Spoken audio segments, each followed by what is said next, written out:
ओम ब्रह्म सत्यम सर्वधार। आज दास की कबीर वाणी। ये मानव की वासना छूटती नहीं, एक वासना नया जन्म देती है। एक बार जल में डूबा मानव बच सकता है, लेकिन स्त्री के भोग में डूबा मानव कभी नहीं बच सकता, ऐसा संतों का कहना है। संत कबीरदास जी वाणी देखिए क्या संदेश दे रही है। नारी कहूँ कि नाहरी, नारी कहूँ कि नाहरी, नख सिक से ये खाए।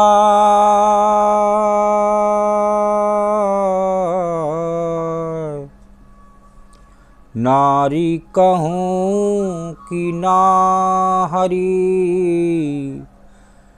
नख सिख से ये खाए।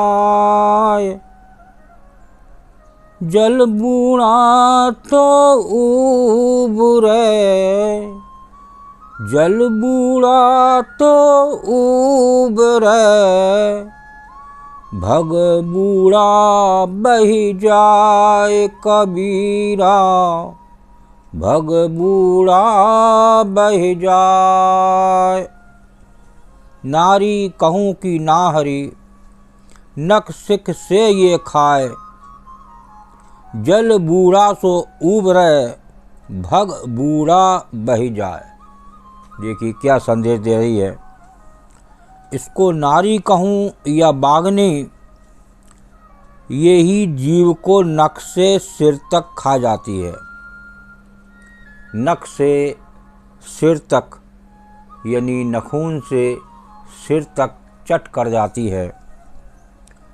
तो ये दे रहे हैं कि बागने के लिए बता रहे हैं, नारी कहूँ या बागनी, इसे नारी कहूँ या बागनी कहूँ। आगे बता रहे हैं, जल बूढ़ा तो उबरे, भग बूढ़ा बह जाए। जल में डूबा हुआ कभी कभी बच सकता है, पर स्त्री के भोग में डूबा कभी नहीं बच सकता। ये एक चेतावनी दे रहे हैं इस संसारी मानव को, जो आज देखने में आता है। नित्य प्रति ये संसारी मानव सूचनाएं मिलती हैं कि आज कहीं पर भी घटनाएं स्त्रियों के, बच्चियों के बारे में भोग विलास में सुनने में आती हैं कि वहाँ अभी आप लोगों ने सुना होगा, कलकत्ता एक डॉक्टर लेडीज़ का क्या हाल किया गया। उन दरिंदों ने उसको कहीं का नहीं छोड़ा। ये होती है एक मानव की अजीबो हवस। तो ऐसी वासना से बचें। ऐसी वासना कहीं का नहीं छोड़ती है और वो एक ना एक दिन इस संसार से विदा हो जाता है बड़े शर्म के साथ। तो यहाँ एक चेतावनी दे रहे हैं सत्पुरुष, तो इससे बचें। अब एक और वाणी को श्रवण करें, ये क्या बयान कर रही है और इससे हम किस प्रकार बच सकते हैं। यहाँ इस वाणी से श्रवण करें। नारी नाही नाहरी, नारी नाही नाहरी, कर नैन की चो।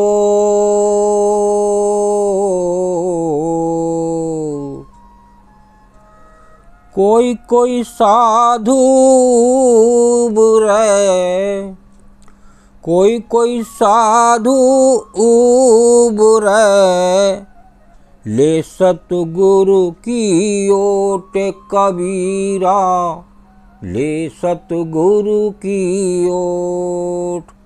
देखिए दूसरी वाणी में कुछ बचने का उपाय बता रहे हैं। कौन इन ऐसी स्त्रियों से बच सकता है? ये आग की लपटों की तरह होती है ये वासना, और वासना रूपी अगन में जीव जले दिन रात, और मंगत ऐसी कामना ऐसे रूप समाए। ये ऐसे रूप में समा जाता है और कहाँ बचत होती है। तो देखिए श्रवण करते हैं ये वाणी क्या संदेश दे रही है।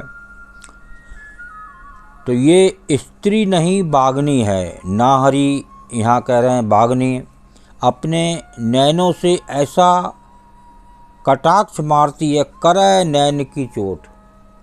आँखों की एक चोट ऐसी होती है तो कि कोई संत पुरुष ही हरि की शरण लेकर बच पाता है। तो एक कोई कोई साधु उबरे, ले सतगुरु की ओट। एक सतगुरु को अपने आप को समर्पण कर दें, एक सतगुरु की बात को मानें। तो एक सतगुरु की बात को मानेंगे वो आपको कैसे ना कैसे वो उसकी शरण काल से भी बचा सकती है। तो स्त्री क्या चीज़ है, लेकिन एक पूर्ण समर्पण हो सच्चे मन से और उसके हिसाब से, उस गुरु के हिसाब से अपना जीवन यापन हो, तो निश्चित ही आपकी ये वासना ख़त्म हो सकती है और आप बार बार इस संसार में जो जन्म लेते हैं आप उससे भी बच सकते हैं। लेकिन ऐसे नहीं बचेंगे जब तक आप पूर्ण रूप से समर्पण नहीं करेंगे। आज समर्पण करें, कल समर्पण करें, और इस बार बार आवागमन के चक्र से बचने का उपाय एक ही है, वो गुरु की शरण, गुरु की बात को मानना। आज लोग कहते तो बहुत हैं कि हम गुरु की शरण हैं, हम गुरु को मानते हैं, लेकिन वास्तव में वो उस गुरु से बहुत दूर हैं और वो उन बाहरी पूजाओं में लगे हुए हैं। और देखिए वाणी क्या संदेश दे रही है। सतगुरु तो अंतर में पल पल करें पुकार, तू आज्ञाकारी होए के घट का पाठ उगाड़।